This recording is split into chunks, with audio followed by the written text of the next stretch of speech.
Hello friends. इस video में हम लोग बात करेंगे ईएमआरएस का जो एग्ज़ाम कंडक्ट कराया गया था 21 दिसंबर को और सेकेंड शिफ्ट में, जिसमें आपका पेपर हुआ था लैब अटेंडेंट का हुआ था और जीएसए का हुआ था। तो उसके बारे में हम लोग बात करेंगे। ठीक है, उसकी एक्सपेक्टेड कट ऑफ क्या रहने वाली है और बच्चों ने कैसे अटेम्प्ट किया, पेपर का लेवल कैसा था और क्या वो मॉडरेट था या डिफ़िकल्ट था या इजी था। उसके बिहाफ पे हम लोग बात करेंगे कि पेपर कट ऑफ क्या रह सकती है, एक्सपेक्टेड कट ऑफ कहाँ तक रेंज जा सकती है और टीयर टू में कितने मार्क्स से ऊपर वाले बच्चों को बुलावा आ सकता है। ठीक है, तो जैसा कि आप लोगों को मालूम है कि आपका जो पेपर हुआ था उसमें टोटल 5 पार्ट्स थे, 1 2 3 4 5। ठीक है, पार्ट 5 जो है आपका लैंग्वेज कॉम्पिटेंसी से था। बाकी आपको रीजनिंग, क्वांट, जनरल अवेयरनेस और बेसिक नॉलेज ऑफ कंप्यूटर से क्वेश्चंस पूछे गए थे। ठीक है, तो जो बच्चों के रिव्यूज़ आए हैं मोस्टली कि उनको कैसे क्वेश्चंस फेस करने पड़े, तो जो पता है कि वो रीजनिंग जो है वो मॉडरेट लेवल की उनको मिली थी। ठीक है, उसमें और मॉडरेट लेवल के थे और इसमें जो क्वेश्चंस के लेवल थे वो इजी टू मॉडरेट जा रहे थे। ठीक है, वो उनको करने में कोई प्रॉब्लम उसमें ज़्यादा फेस नहीं करनी पड़ी। फिर देखिए क्वांट सेक्शन में, क्वांट में क्वेश्चन का लेवल जो था वो मॉडरेट से टफ की कैटेगरी में था। ठीक है, इसको एसएससी वाले कैंडिडेट्स को भी करने में प्रॉब्लम आई थी। ठीक है, और इनमें जो जनरल जो अटेम्प्ट है वो बच्चों के काफ़ी कम रहे हैं। ठीक है, उससे तो ये एक मुख्य कारण बनेगा कि कट ऑफ जो है थोड़ी नीचे रहने वाली है। ठीक है, फिर जनरल अवेयरनेस की अगर बात करें तो इसमें जो मोस्ट ऑफ द क्वेश्चन है वो करंट अफेयर्स ओरिएंटेड थे।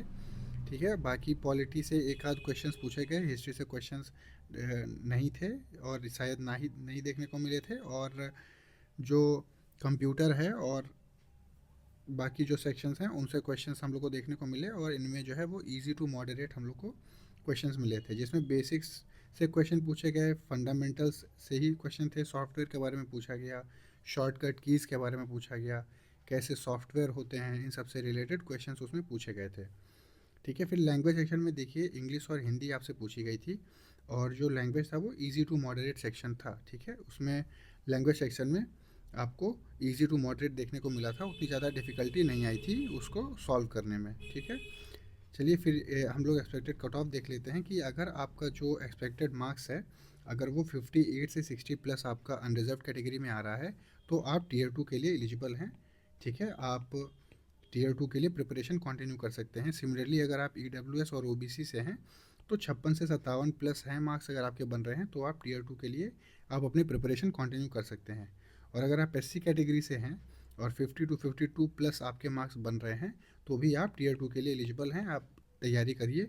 सिमिलरली एससी एसटी वाले, ओ सॉरी एसटी वाले 49 से 51 प्लस अगर आपके मार्क्स बन रहे हैं तो आप एलिजिबल हैं, और एक्स सर्विस वन 45 प्लस। ठीक है, और ये कट ऑफ जो बनाई गई है ये आप लोगों के द्वारा जो वेरियस प्लेटफॉर्म्स पे पोल कंडक्ट किए गए हैं उनमें जो आप लोगों ने वोट किया है और जो मार्क्स वहाँ पे मार्क्स डिस्ट्रीब्यूशन जिस हिसाब से देखा गया है उस पैटर्न को फॉलो करते हुए ये क्वेश्चन, ये जो कट ऑफ देख रहे हैं आप, ये रेंज तब निकाला गया है। लगभग 10 से 12 प्लेटफॉर्म से मैंने क्वेश्चन, ये जो आप कट ऑफ देख रहे हैं ये डेटा मैंने निकाला है, उसके बाद ये हम फाइनल कंक्लूज़न पे आए हैं। ठीक है, तो यहाँ पे आप रिलाई कर सकते हैं कि इसी के आसपास आपको कट ऑफ देखने को मिलेगी और अगर इतने मार्क्स से प्लस आपके मार्क्स बन रहे हैं, ठीक है, या इवन इसके अराउंड मार्क्स हैं तो आप टीयर टू के लिए प्रिपरेशन अपना कंटिन्यू कर सकते हैं। ठीक है, और अगर किसी भी सेक्शन में अगर आपको डाउट लग रहा हो तो वो आप कमेंट सेक्शन में लिख के बताइए, उसको रिजॉल्व किया जाएगा। ठीक है, थैंक यू वेरी मच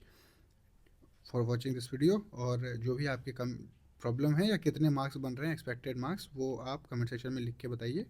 ठीक है, अगर इसके ऊपर हो तो भी आप बताएं। और ठीक है, जैसा होता है आपके कमेंट का इंतज़ार करते हैं, जो भी आप कहेंगे उसको देखेंगे और एनालिसिस करके आपके सामने प्रेजेंट होंगे फिर। Thank you.